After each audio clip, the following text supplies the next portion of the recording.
भारत में प्रस्तुत कफ सिरप को नहीं इराक रे विवाद डब्ल्यूएचओ सतर्कता जारी करुछि। इराक रे सामान्य थंडा काश पर व्यवहार होता सिरपर नमूना जुलाई 10 तारिख में संग्रह करा जायतिला। एहाकु जांच पाई लैब को पठा जायतिला।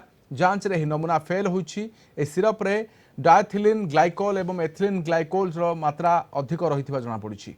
तेबे एहा देह पई क्षतिकारक। ए कफ सिरप को फोर्टिस इंडिया प्राइवेट लिमिटेड डेविलाइफ फार्मा कंपनी करिछि। दुई कंपनी कफ सिरप गुणवत्ता को नहीं डब्ल्यूएचओ को ग्यारंटी दे पारि नथिले।